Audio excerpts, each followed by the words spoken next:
Pak Camat. Jadi hingga hari ini kan belum ditemukan. Nah, dari pihak pemerintah yang bergerak di lokasi untuk mencari korban siswa SMP Santo Fransiskus itu gimana?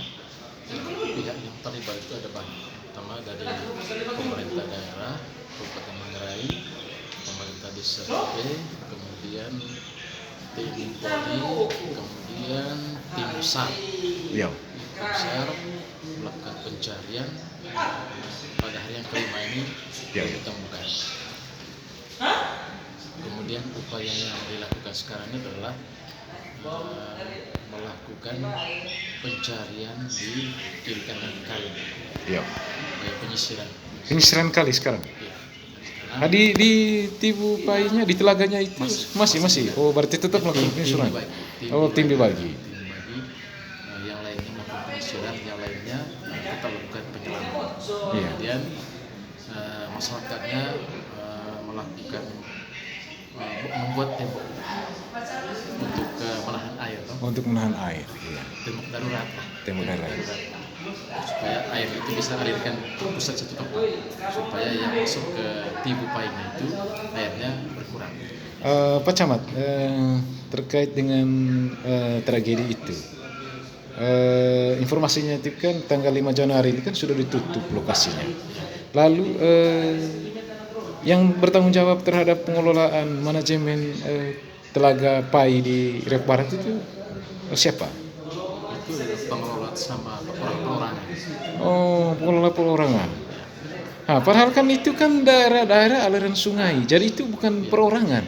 Jadi apa tidak dikelola oleh Dinas Pariwisata oleh pihak desa? Untuk sementara masih dikelola oleh perorangan. Oleh perorangan. Uangnya itu masuk ke sakunya siapa? Untuk pribadi. Masuk ke saku pribadi. Nah, pertanyaannya, sikap pemerintah desa termasuk pihak kecamatan melihat ini, sementara ini kan daerah aliran sungai, jadi bukan milik pribadi, tapi dikelola oleh pribadi. Jadi sikap pemerintah kecamatan itu seperti apa dan pemerintah desa? Pemerintah sudah melakukan upaya mediasi untuk melakukan koordinasi secara bersama supaya pengelolaannya dilakukan oleh pemerintah desa. Iya. Tetapi dalam pelaksanaannya pihak terkait seolah-olah merasa tidak setuju karena mungkin belum sampai kepada rencana untuk pengelolaan yang serius. Ini kan sebenarnya masih ada promosi sebenarnya, ada promosi. Itu ceritanya. Jadi bukan itu kan berdasarkan, jadi daerah aliran sungai itu kan milik negara sebenarnya. Karena ada aturan sepadan sungai, termasuk juga kan sepadan pantai. Nah, sungai ini kan bukan jadi tidak ada hak wilayahnya dan tidak pribadi, dan itu kan milik negara. Nah, yang kelola itu kan mestinya pertama pemerintah desa, koordinasi dengan pihak kecamatan dan dinas pariwisata. Tetapi dengan kejadian ini, Pak Camat, apakah tidak ada komunikasi bahwa ke pihak-pihak itu bahwa itu bukan milik pribadi, itu sungai itu di kali itu? Sudah lakukan mediasi oleh pemerintah desa karena Tibu Pai itu ada cerita. Iya. Cerita masa lalu itu tidak baik. Iya. Makanya masyarakat secara keseluruhan waktu itu tidak disetujui kalau pengelolaannya orang perorangan. Oh iya, memang. Ya. Masih ada utang dalam artian ada riwayat masa lalu dalam arti begini, bukan masalah dengan orang tapi tidak. Itu kan Tibu itu sudah menelan korban 3 orang sejak dulu. Berarti sampai dengan sekarang yang siswa SMP Santo Fransiskus Ruteng itu yang ketiga? Keempat. Oh, yang keempat. Karena alasan itu orang di Wabah itu atau pemerintah desa tidak mau kalau dilakukan oleh orang perorangan, harus lakukan secara bersama supaya dibuatkan acara adat besar-besaran. Tapi kan Pak Camat, jadi daerah larang sungai itu kan itu kan milik negara, otomatis. Jadi tidak bisa dikelola oleh perorangan, kecuali kalau itu di tanah pribadinya Pak Camat. Jadi sampai dengan saat ini itu sudah berapa tahun dia punya manajemennya, pengelolaannya? Sekitar 4 bulan, baru 4 bulan. Berarti masih dalam promosi jelas. Oh, masih dalam tahap promosi. Berarti pengelolanya hanya sebatas mempromosi. Karena kenapa sampai saya bilang promosi? Karena situasinya di bawah itu jalan masuk saja tidak ada. Itu tanah pribadi. Jalan masuk. Ya. Oh, lewat tanah pribadi. Sehingga kenapa saya bilang tadi mediasi dilakukan pemerintah desa belum berhasil karena itu tadi ini kan kepentingan banyak orang. Kepentingan banyak orang. Tidak mungkin kan manusia tujuan ke situ dengan lompat saja, tidak mungkin kan. Oh. Jadi itu yang harus dilaksanakan kalau secara bersamaan. Tetapi karena orang perorangan, ya seolah-olah kesannya urusan pribadi. Karena itulah masyarakat di bawah semacam tidak menyetujui.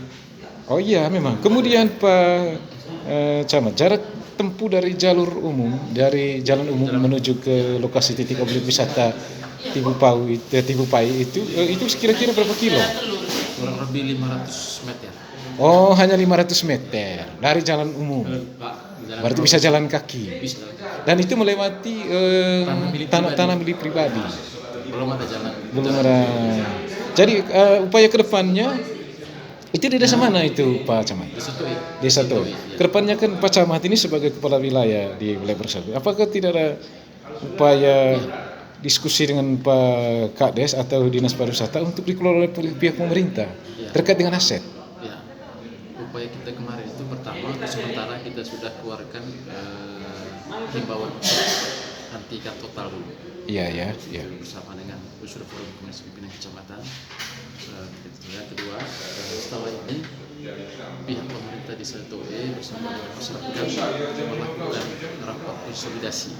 Siap. Intinya adalah membicarakan tentang rencana pengembangan. Siap ya. Kalau memang secara pemerintah menyepakati bersama seluruh tokoh-tokoh terkait di desa Toe, maka akan dikelola oleh pemerintah desa melalui BUMDes. Kalau ini sepakat. Di BUMDes kan. Oke. Sehingga kalau itu sukses, maka pemerintah desa melakukan komunikasi lagi dengan pemilik lahan. Iya.